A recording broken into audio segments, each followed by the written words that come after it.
Assalamualaikum warahmatullahi wabarakatuh. Shalom.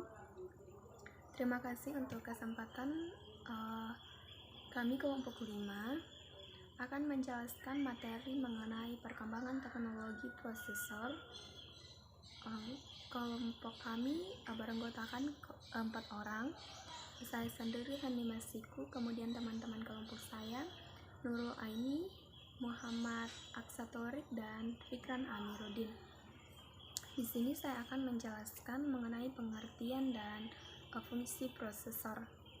Oke, yang pertama, prosesor atau CPU Central Processing Unit adalah komponen berupa chip berbentuk persegi 4 yang merupakan otak atau pengendali proses kinerja komputer dan dibantu oleh komponen lainnya. Satuan kecepatan prosesor adalah megahertz atau MHz, dan ada GHz atau 1000 MHz. Ukuran tersebut adalah hitungan kecepatan prosesor dalam mengolah data atau sebuah informasi. Prosesor yang banyak kita temui di pasaran itu ada ADM, AMD, IBM, IDT, dan Intel. Prosesor memiliki bagian-bagian terpenting, yaitu ALU, Arithmetic Logic Unit, adalah untuk melakukan perhitungan aritmetika yang terjadi sesuai dengan instruksi program. ALU melakukan semua operasi dengan dasar penjumlahan, sehingga sirkuit elektronik yang digunakan disebut adder. Tugas lain dari Arithmetic Logic Unit yaitu untuk melakukan keputusan operasi logika.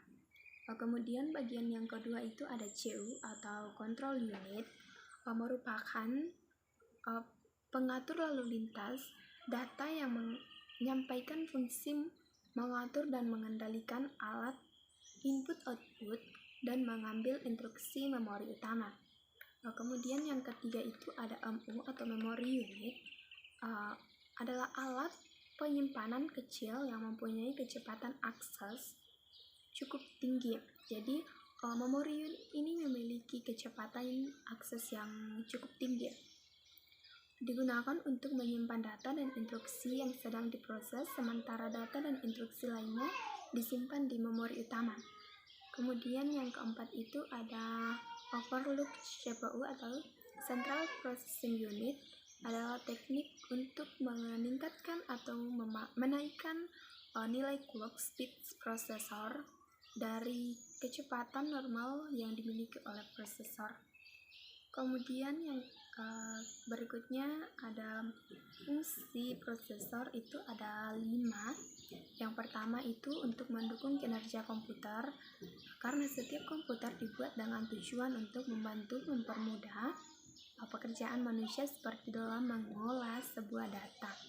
Kemudian fungsi yang kedua itu agar komputer bekerja dengan baik. Prosesor juga memiliki fungsi yaitu untuk menjaga agar komputer bisa bekerja dengan baik, contohnya dalam mengontrol atau mengendalikan alat input-output. Kemudian fungsi yang ketiga itu menjalankan perintah. Dari setiap CPU perlu diaktifkan untuk menjalankan instruksi dari sebuah komputer. Kemudian fungsi yang keempat itu menerima program dari RAM, operasi yang menerima instruksi memori program dari RAM sistem. Kemudian yang kelima itu menghubungkan semua jenis internal.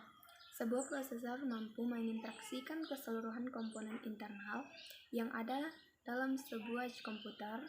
Komponen tersebut berupa chip, hard disk, dan RAM. Oke, materi selanjutnya akan dilanjutkan oleh teman kelompok saya. Assalamualaikum warahmatullahi wabarakatuh dan selamat siang. Terima kasih atas kesempatan yang telah diberikan kepada saya, dan saya akan menjelaskan penjelasan dari saudari Heni Masiku. Saya akan menjelaskan mengenai sejarah perkembangan prosesor dari generasi pertama hingga generasi sekarang saat ini. Ya, langsung saja kita mulai generasi pertama, prosesor 8086 dan 8086. Prosesor ini merupakan CPU 16 bit pertama Intel yang menggunakan basis 16 bit, tetapi perangkat keras 16 bit seperti motherboard sangat mahal. Tahun 1979, Intel merancang kembali CPU hingga sesuai dengan perangkat keras 8 bit. Lebar bus data internal hanya 8 bit yang memberi kompatibelan dengan perangkat keras generasi kedua. Prosesor 80286. Prosesor 286 merupakan prosesor 16 bit tetapi mempunyai kemajuan yang cukup besar dibandingkan prosesor generasi pertama. Frekuensi clock ditingkatkan, tetapi perbaikan yang utama yaitu optimasi penanganan perintah pada kecepatan awal 6 MHz berunjuk cara kerjanya 4 kali lebih baik daripada prosesor generasi pertama. Generasi ketiga, prosesor 80386DX. Prosesor 386 merupakan CPU 32 bit pertama. Prosesor ini dapat mengamati memori hingga 4 GB dan mempunyai cara pengamatan yang lebih baik daripada prosesor 286. Prosesor ini dapat bekerja pada kecepatan clock 16,20 dan 33 MHz. Prosesor 80386XS. Prosesor ini merupakan prosesor yang tidak lengkap tetapi sangat terkenal dari 386DX. Prosesor ini mempunyai database eksternal 16 bit berbeda dengan DX yang memiliki 32 bit. Prosesor ini mengamati maksimum 16 GB. Generasi keempat, prosesor 80486DX. Prosesor 486 memiliki kemampuan bekerja 2 kali lipat lebih baik dari generasi sebelumnya dan memiliki 32 bit. Prosesor 486 merupakan prosesor pembantu matematis. Prosesor Krix 486NS. Prosesor Krix membuat serangkaian chip 486 SLC. Chip tersebut menggunakan kumpulan perintah yang sama seperti 486DX, tetapi secara eksternal bekerja hanya pada 16 bit, sehingga prosesor ini dapat mengamati 16 MB saja. Prosesor generasi kelima, yaitu generasi 5 Pentium Classic P54C. Prosesor ini dikembangkan dan dikeluarkan 22 Maret 1993. Prosesor ini penting merupakan super scalar yang berarti prosesor ini dapat menjalankan lebih dari satu perintah tiap clock. Lebarnya lipat 2 menjadi 64 bit dan kecepatan meningkat menjadi 60 atau 66 MHz. Generasi ke-6 Pentium Pro. Pengembangan Pentium Pro dimulai 1991 di Oregon. Prosesor ini merupakan prosesor RISC murni, dioptimasi untuk pemrosesan 32 bit pada Windows NT. Prosesor ini yang memiliki CXL2 yang menjadi satu dengan panjang soket 8. Generasi 8 Intel Core 2. Prosesor generasi 8 adalah Core Duo yang memakai mikroprosesor dengan arsitektur x86. Penggunaan prosesor Core 2 memadai era prosesor hal yang baru di mana brand Intel Pentium yang sudah digunakan sejak tahun 1993 diganti menjadi Intel Core. Pada arsitektur Core 2 lebih menekankan peningkatan dari fitur-fitur dari CPU tersebut seperti chip size dan jumlah dari core yang dalam prosesor Core 2. Prosesor Intel Core 2 mempunyai fitur yaitu IM64T, Virtualization Technology, dan SSE4. Terima kasih atas perhatiannya. Assalamualaikum warahmatullahi wabarakatuh. Bismillahirrahmanirrahim. Baik, saya akan melanjutkan materi dari Vikram, yaitu jenis-jenis prosesor. Berikut ini merupakan jenis-jenis prosesor yang telah digunakan komputer maupun laptop di dunia. Setiap jenis prosesor juga terbagi atas spesifikasi yang berbeda-beda. Di antaranya, yang pertama yaitu prosesor Intel. Intel merupakan jenis prosesor yang didirikan pada tahun 1968 oleh Robert Neusen dan Golden Moore. Prosesor Intel adalah CPU yang paling populer untuk penggunaan desktop maupun laptop. Beberapa lini model yang ditawarkan oleh Intel mulai dari Core, Exon, Pentium, dan Celeron.